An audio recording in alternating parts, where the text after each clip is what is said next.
Raw took place tonight in Atlanta, Georgia, and this was an AJ Styles tribute show. And AJ, of course, retired at the Royal Rumble after a loss to Gunther. Here, he gets to give his retirement speech, and he sets down his gloves in his home state. AJ grew up 45 minutes away from Atlanta in Gainesville, Georgia. So now he leaves his gloves in the ring. He put them back on at the Royal Rumble when we all thought he was going to leave them. But here he announced in his retirement speech that he wanted to leave them there because he gets to leave his gloves home. So that meant a lot to him, and that was the end of the show. But we'll get there. There was still a whole show before it, unfortunately, because it was not very good. But we'll talk about Raw tonight. But the main focus was, of course, AJ Styles, and it was a tribute show to him. So the show actually started off with Michael Cole and Corey Graves, who were in the ring actually to start the show. They were praising AJ Styles before Gunther interrupted them. He entered actually through the crowd. He rips into AJ, then he ripped into Goldberg and John Cena. Then Adam Pearce interrupted him. He dropped a goddamn it actually. Then he had security escort Gunther out of the building. As he was leaving, Dragon Lee actually jumped him, and then he jumped him again backstage. They had to be separated after they got Dragon off of him. Cody actually walked by Gunther backstage. Then he headed to the ring. Cody was out. He praised AJ Styles before he was interrupted by the Vision. Austin Theory says he can't stand Atlanta. Logan Paul cut a promo. Then Cody, of course, had to bring out the Yeet Man. Great, in Atlanta. I actually muted my TV, I'm proud to say. That's what I'm going to do now. Whenever it comes out, I'm just muting my TV. So after the break, Americano came out, and we get the Elimination Chamber qualifying match, a triple threat match. Bronson Reed versus Jey Uso versus the original Grande Americano, and yeah. So bad things happened here. So Jey Uso, I mentioned this earlier. I wanted to mention it. I had it down my notes. He was actually out of position when El Grande was supposed to do like the diving headbutt. He was so far away that Gable had to land on his feet, then do the headbutt because Jey is so awful. But Bronson Reed tore his biceps in this match. It was a disaster. It was just a simple spot. He landed his huge body. What happened was he was diving to break up a pin, I think, and then he landed on his hand. When you're about to fall, you break your fall, you put your hand out. Well, he lands on his hand. The problem is he's 400 pounds, so all the weight comes down onto that arm, and he tore his biceps really badly here, and he's going to be gone for a long time.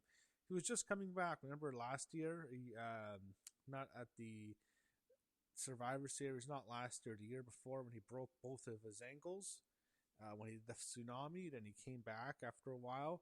Now he tears his biceps. He's going to be out again, and this is going to be a long injury. This is not a good injury to have, a torn biceps. Yeah, disaster. Yeah. So Jey Uso just beat El Grande Americano. I don't give a shit about that. Jay's in the chamber. He's going to do the fucking yeets in the chamber. So I have to say, the Vision are cursed. They are a cursed team. Austin Theory and Logan Paul should disband the Vision. Just they don't want to get hurt too. We don't need them hurt for WrestleMania, especially Logan Paul, who I assume will have a match. And I don't think there's ever been an instance where you have three members of a single faction all getting hurt within a calendar year. I don't think that has ever happened. No way. But here we are.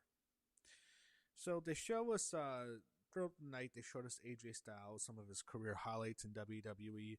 The first one they had to show was his debut at the Royal Rumble in 2016.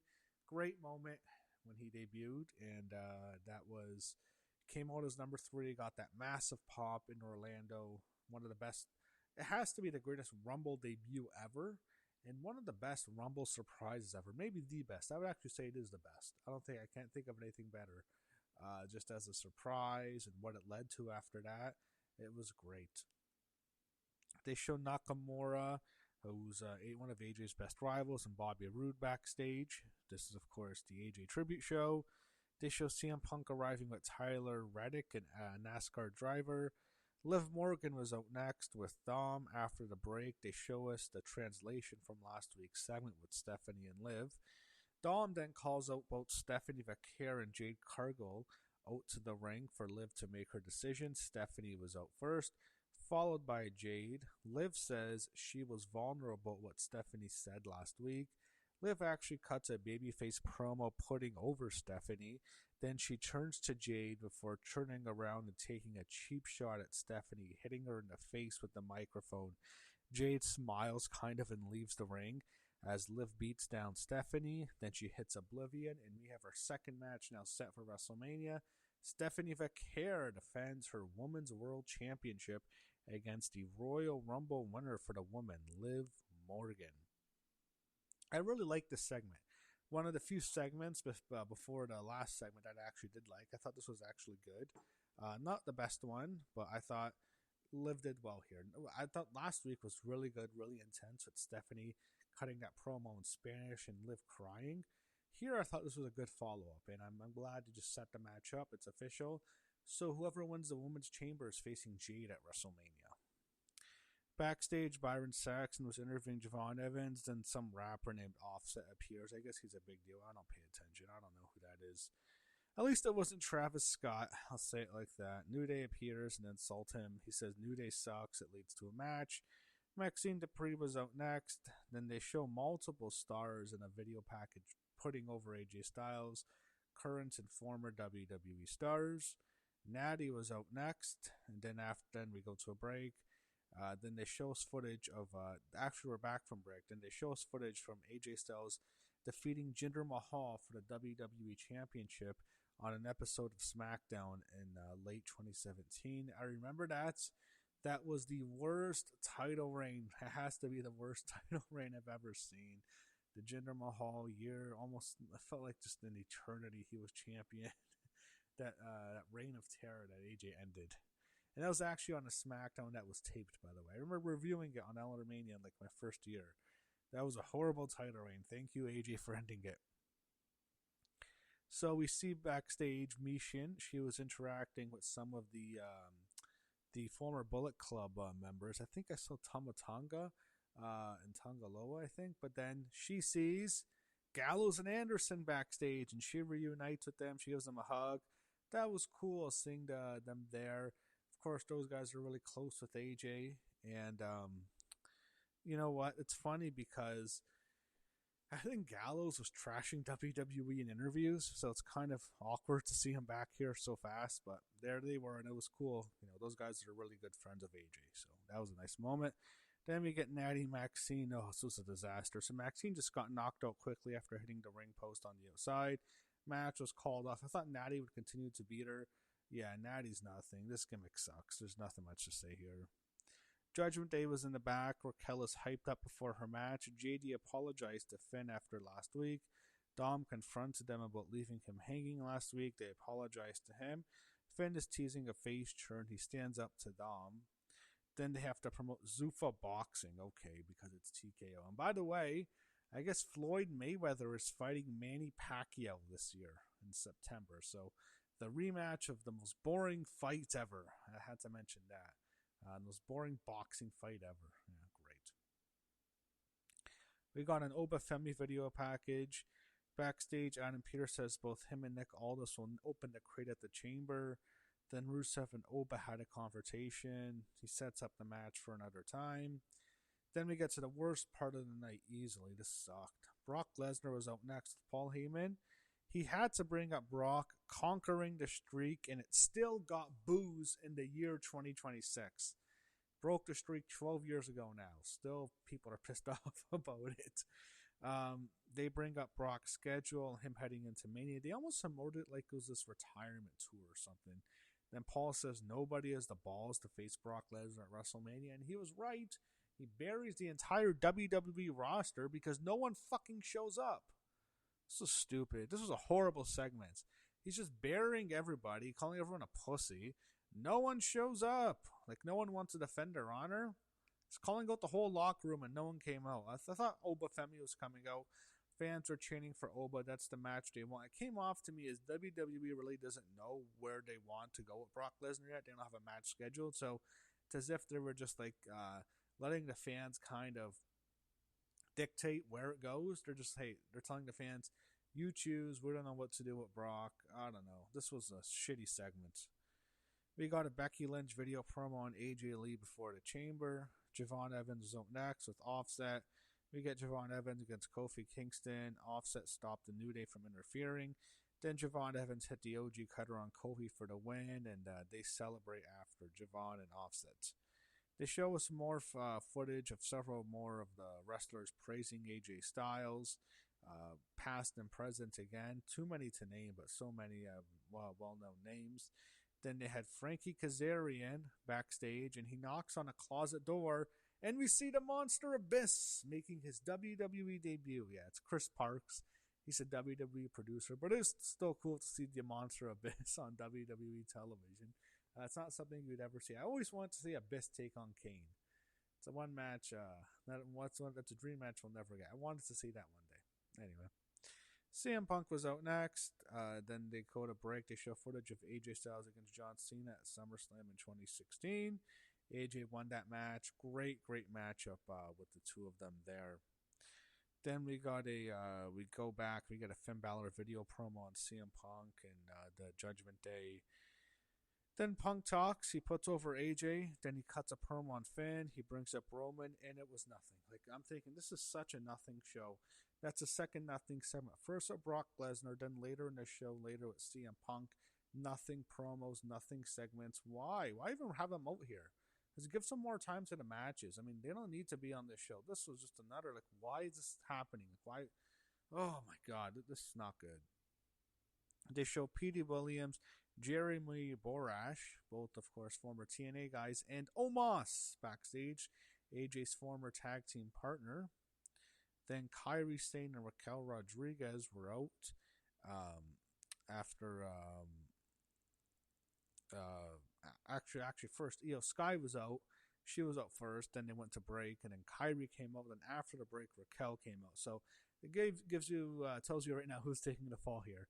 So we get our Elimination Chamber qualifying match, triple threat match for the women. Kairi Sane, Io Sky, Raquel Rodriguez. Fans were behind Io. There were several dives. Raquel hit the Tejana bomb on Kairi for the win. Not a good matchup here. Kind of just a dull, nothing match.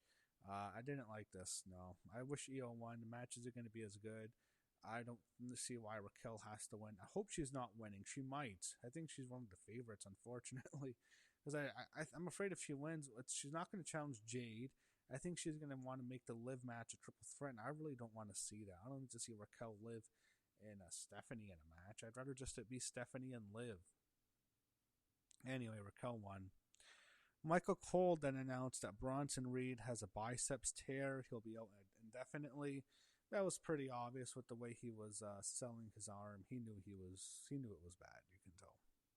They previewed the Elimination Chamber card, and then it's a break. During the break, Kathy Kelly was interviewing Jade Cargill. She got cut off coming from the break. Not much here to say. Then we got an incredible tribute video to AJ Styles with the song Higher by Creed playing. It was great. Very fitting for AJ. I'm sure he loved that it was Creed. He's a religious guy, so that makes sense. But I remember W used to always play Higher by Creed on their shows, like back in the day. They used to love Creed. Used to be huge in the late 90s, early 2000s. But that was a good tribute to AJ. It was really well done. Definitely one of their better video tributes they've done. I don't know if it's as good as the John Cena ones, but I mean, this was really, really good. Really good tribute here. Then AJ Styles makes his entrance one last time in Atlanta, and I wish the crowd in Atlanta was better. It's not like they were awful here. It's just like I wish they were louder. They were horrible all night. They were probably like the worst parts. I would have to say they were actually. The Atlanta crowd, they were definitely like the worst part of the whole show. I don't like they were not good. Let me just say it like that. Atlanta was they were not a good crowd tonight. But AJ's out. There were thank you AJ crowd, AJ chants.